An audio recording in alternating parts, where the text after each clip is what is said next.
Hey everyone, welcome back again for some more Ableton Live tips and tricks. This week we're going to be covering this percussion instrument I've created, and I'm going to showcase some of the effects and some of Live's features that I've used to build this instrument. So let's get it going. This instrument was created really to be able to have a background rhythmic layer to anything I was doing, whether it was drum loops I was firing off with Step Sequencer or with a live drummer, or even drum loops from various sources, just to have an extra layer of rhythm behind everything to give counterpoint, make everything a bit thicker, and just make the overall rhythm a bit more interesting to whatever I'm doing. Now, there are three main components that I want to show in this video that I've used to build this instrument. They're all built-in effects with Live, and they're actually really interesting when you combine them in different orders and tweak the parameters a little bit. You can get some really interesting results. So let's dive right into it. The first part I want to talk about are MIDI grooves. Now, in a previous video, I covered a bit about grooves and how they can be applied to different MIDI or audio clips. They sit in your groove pool here. You can adjust all the settings, and within each individual clip, you can set a different groove for it and how much is applied. That's not what we're talking about here. I'm going to use a different version of these. So each of those grooves in that pool also have a version in your library that are actually MIDI clips. And within these MIDI clips is the data that is applied to any other clip if you're using these in a groove pool. So I've got some of these placed in here. So if we look at it, it's actually just a series of MIDI notes all on the same note with varying velocities and time values. And this would be if you were to apply the actual groove to a clip, this is kind of the roadmap that would be played against whatever the groove in your clip was to get that blending effect, to add the humanization of your clip. For this, I've actually just imported the raw MIDI files, and you can see in all of these, they all sit on a single MIDI note. The velocities change quite drastically depending on what the type of clip is, and they offer up a lot of unique rhythmic feels. So as you can see, I have grouped and color-coded a chunk of these MIDI grooves in a single MIDI track. Now, they're all placed in consecutive slots, and I have other groups that are placed in consecutive slots but are separated by blank slots. Now, this is done for a very specific reason. What makes this instrument come alive is the use of follow actions. Now, follow actions are basically a set of rules that you can apply to any clip, MIDI or audio, that will determine how another clip in a series, in one single track, will be triggered. Now, what do I mean by that? So I go into a clip. You can see in the launch section of the clip view here, there's this section right here, this follow action. Now there's three main parameters that you can determine for this.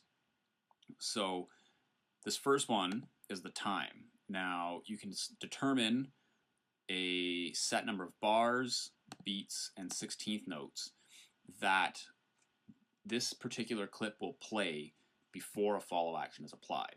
So as you can see, I've set this for 16 bars before something will happen. The next type underneath that is the type of follow action. Now you've got a couple different choices for what action will be taken once the time allotment, in this case 16 bars, has been reached.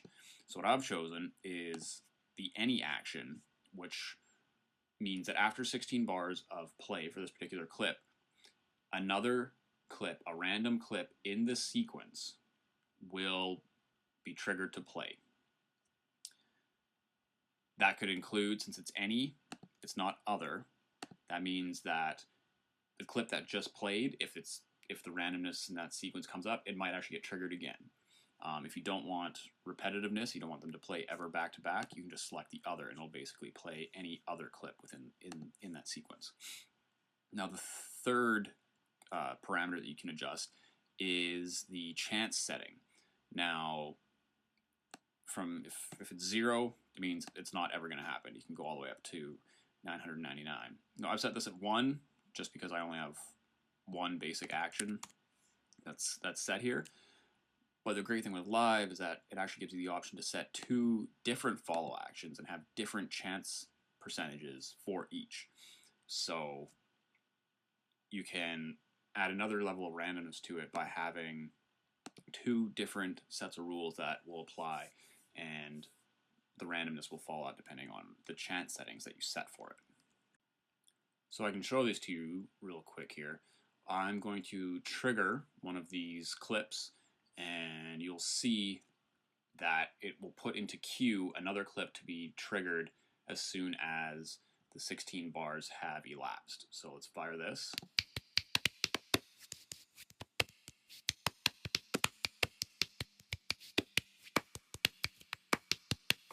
And you can see that this clip is flashing, and it's awaiting playback after the 16 bars from the original clip have gone through.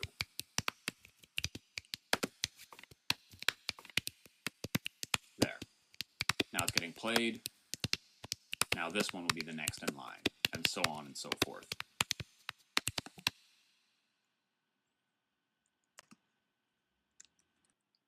So now that you've seen how the clips are laid out in the track and how the follow actions are set, I'm going to go to the actual sounds that are played and how I introduce variation to that. So if we switch to the other view, we'll see that I use drum racks as the actual instrument for this, and I have 4 different ones sitting in this track. Now each of these is selectable on the fly through a MIDI controller that I use. So for any particular situation, I can choose to play any one of these 4 kits. Each of them has a unique kind of sound and flavor to them. Now within each kit, I've added quite a range of different sounds. Now, as we'll see from the MIDI grooves, all these actually just sit on one particular note. There's no variation in that regard. But what I've done is set the lowest drum pad value to that single note that comes in for all these MIDI clips, which is just the very bottom one. And to get variation, what I use is the random instrument. Now the random instrument is one of Live's devices, works on any MIDI track with any MIDI information coming into it. And it really just takes whatever MIDI information is coming in and puts a set of rules against it to add variation. So as you can see, I actually have 2 different ones here. And there's a couple different parameters. So obviously the chance parameter I have set to 100 because I want maximum variation. The mode is random. The sign is set to add. Now what that means is that the parameters set under scale and choices, the numbers here, will be added to the value of the note coming in. So since I've set it at the lowest value, I only want any corresponding MIDI notes that are going to be triggered to be above that value, so anything up here.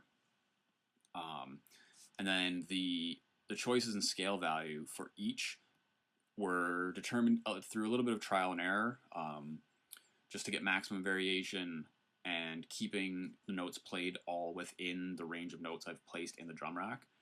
So it ensures maximum variation. So you'll be able to see here.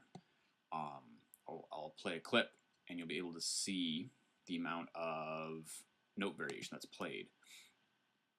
So as you can see, there's lots of variation getting triggered all over the place. And that's all coming from a single MIDI note. Just one single MIDI note data is coming in.